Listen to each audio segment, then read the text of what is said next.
అనకాపల్లి జిల్లా అనకాపల్లి ఎంపీగా ఒక్క అవకాశం ఆడారి కిషోర్ కుమార్. విద్యార్థి దశ నుండి నేటి వరకు సమస్యలపై పోరాటమే నా లక్ష్యంగా వెళ్తున్న నాకు ఎంపీగా ఒక్క అవకాశం ఇవ్వాలని తెలుగుదేశం పార్టీ అధినేతకు విజ్ఞప్తి చేశాను అని తెలుగునాడు స్టూడెంట్స్ ఫెడరేషన్ సంస్థ ప్రతినిధి ఆడారి కిషోర్ కుమార్ తెలిపారు. స్థానిక వైఎంవిఏ హాల్లో శనివారం జరిగిన విలేకరుల సమావేశంలో ఆయన మాట్లాడారు. అనకాపల్లి వాసిగా ప్రజా సమస్యలపై అనేక ఉద్యమాలలో పాల్గొన్నాను. అందుకు 100కు పైగా కేసుల్లోనూ ఉన్నాను అని అన్నారు.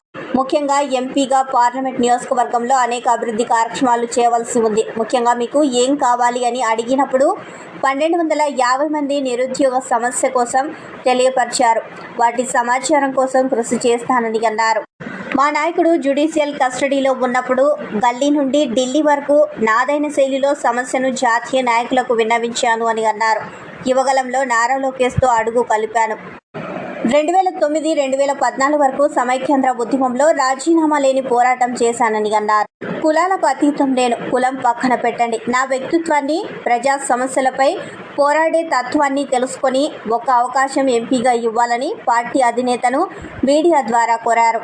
ఈ కార్యక్రమంలో ఓకే నాగేశ్వరరావు, ఎస్ అప్పలరాజు, దాడి అప్పలనాయుడు, రావూరి అనిత తదితరులు పాల్గొన్నారు.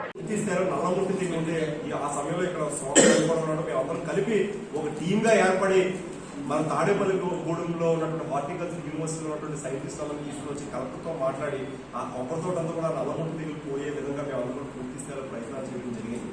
అనకాపల్లికి సంబంధించి అసెంబ్లీ కాన్స్టిట్యుయెన్సీలు పేర్లు అడిగితే కూడా చెప్పలేనటువంటి 7 కాన్స్టిట్యుయెన్సీలు ఏంటి అని చెప్పినటువంటి కొంతమంది ఎంపీగా పోటీ చేద్దాం అనుకున్నటువంటి బయట నాయకులు బాబు అనకాపల్లి కాన్స్టిట్యుయెన్సీలు ఏంటున్నాయంటే కూడా చెప్పలేదు. అనకాపల్లి, చోడవరం, మాడుగుల, పాయకురాపేట, నర్సీపట్నం, పెందుర్తి, యలమంచిలి ఈ 7 నియోజకవర్గాలు కూడా మీలాంటి మిత్రులు కూడా వెళ్లి అనకాపల్లిలో ఉన్నటువంటి అసెంబ్లీ కాన్స్టిట్యుయెన్సీలు ఎన్ని ఉన్నాయి, మండలాలు ఎన్ని ఉన్నాయి, ఇక్కడ ఉన్నటువంటి క్రియాశీలకమైనటువంటి సమస్యలు ఏంటి, ఇక్కడ ఉన్నటువంటి ఫార్మాసిటీలో ఉన్నటువంటి ఆ ఫార్మాసిటీలో అనకాపల్లి పార్లమెంట్ కాన్స్టిట్యూషన్ ఉన్నటువంటి ప్రాంత విద్యార్థులకి, నిరుద్యోగులకి ఎంతమంది ఉద్యోగ అవకాశాలు ఇవ్వగలిగారు.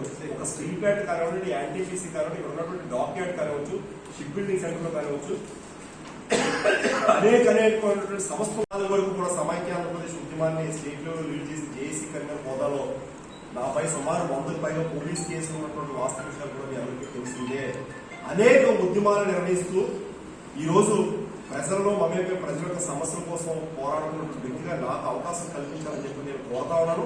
ఖచ్చితంగా మీరు అనుకోవచ్చు, అనకాపల్లి అసెంబ్లీ కాన్స్టిట్యున్సీ మీ కమ్యూనిటీ సంబంధించిన ఒక వ్యక్తికి జనసేన పార్టీ తరఫు నుంచి ఇచ్చారు కాబట్టి మీకు అవకాశం రాదేమో అని చెప్పి దయచేసి నాకు ఉన్నటువంటి డైమెన్షన్, నేను I was the elected students union president for AML college, elected students union president for Hyderabad central university, సమైక్య ఆంధ్రప్రదేశ్ ఉద్యమాన్ని నిర్వహించాను. ఈ మధ్యకాలంలో మీ అందరికీ తెలుసు, రాష్ట్ర స్థాయిలో జరిగినటువంటి ఉద్యమాలు ఉద్యోగస్తులకు సంబంధించి సెంట్రల్ ఉద్యోగస్తులు కానివచ్చు, అంగన్వాడీ వర్కర్స్ కానివచ్చు, ఆశా వర్కర్స్ కానివచ్చు, లేకపోతే సర్వశిక్ష అభియాన్ ఎంప్లాయీస్ కానివచ్చు, టీచర్లు సిపిఎస్కి సంబంధించినటువంటి ఉద్యోగ సమస్యలు కానివచ్చు, అన్ని సమస్యలపై కూడా పూర్తి స్థాయిలో వారితో తిరిగి వారి యొక్క సమస్యల పరిష్కారం కోసం ప్రభుత్వానికి వచ్చే విధంగా ఖచ్చితంగా నేను మాట్లాడగలను. ఇలాంటి సమస్యలు అనేకమైనటువంటి సమస్యలు నా దృష్టికి రావడం జరిగింది. ఈ అన్నింటినీ పరిష్కారం దిశగా నేను మాట్లాడాలనుకుంటున్నాను. అందుకనే దయచేసి ఒక విద్యార్థి సంఘ నాయకుడిగా, తెలుగుదేశం పార్టీలో క్రియాశీలంగా పనిచేసిన వ్యక్తిగా, మీ అనకాపల్లికి సుపరిచితులుగా ఉన్న వ్యక్తిగా, ప్రతినిత్యం ఇక్కడే ఉండి ఉద్యమాలు నిర్వహించిన వ్యక్తిగా, దేశ స్థాయిలో పనిచేసిన వ్యక్తిగా మీ అందరూ కూడా నాకు సపోర్ట్ చేస్తారని చెప్పని ఆశిస్తున్నాను. మీరు కూడా ఏమైనా ఉంటే ప్రశ్నలు వేయండి. కిషోర్, నువ్వు మెంబర్ ఆఫ్ పార్లమెంట్ గా నీకు అవకాశం రావడానికి అవ్వదు, నీకు అంత క్వాలిటీ లేదు, కెపాసిటీ లేదు.